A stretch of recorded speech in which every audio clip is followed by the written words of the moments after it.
জীবনের সবচেয়ে বড় পাওয়া কি? অর্থকড়ি, বিত্তবৈভব? না ভাই, কত বিত্তবান লোক ধুকে ধুকে মরছে, জীবন ছেড়ে পালিয়ে গেছে। তাহলে নিশ্চয়ই খ্যাতি, পপুলারিটি? আগে না, কত পপুলার লোক এই যাবৎ সুইসাইডের পথ বেছে নিয়েছে। তবে নিশ্চয়ই সুখ? তাও না। গিয়ে দেখুন, 10তলা বিল্ডিংয়ের মালিক দারুণ অখুশি, কারণ তার বন্ধু এরকম 3টা বাড়ির মালিক। সরকারি চাকরিজীবী লোকটার মন খারাপ, কারণ তার সহপাঠী একই অফিসের বস। দেখা যাচ্ছে সুখে শান্তিতে থাকার পরেও তাদের মধ্যে তারা ব্যর্থ। এত এত প্রাপ্তি আর সুখ এদের জীবনে সফলতা এনে দিতে পারেনি। জীবনের সবচেয়ে বড় পাওয়া তাহলে কি? পরিতৃপ্তি, মনের তুষ্টি, নিজের লাইফ নিয়ে সন্তুষ্ট হতে পারা। মহান আল্লাহ তাআলা বলেন, যে মুমিন অবস্থায় নেকামল করবে, পুরুষ হোক বা নারী, আমি তাকে পবিত্র জীবন দান করব।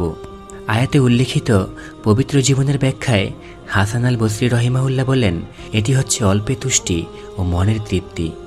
সূরা দুহায় আল্লাহ তাআলা ইরশাদ করেন, অচিরেই আপনার রব আপনাকে এত দিবেন যে আপনি সন্তুষ্ট হয়ে যাবেন।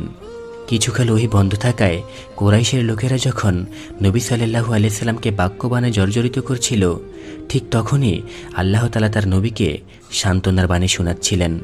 বলছিলেন, আমি আপনাকে এমন নিয়ামত দেব যে আপনি সন্তুষ্ট না হয়ে পারবেন না।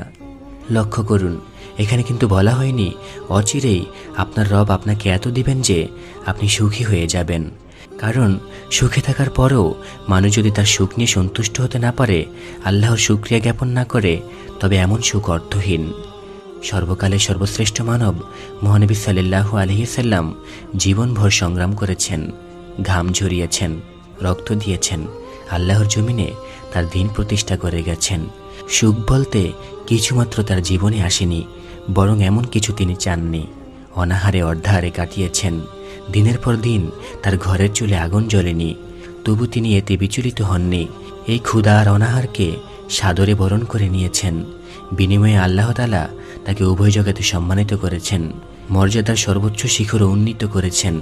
এতে তিনি সন্তুষ্ট ছিলেন, আর এটাই ছিল রবের পক্ষ থেকে তার সন্তুষ্ট হয়ে যাওয়া।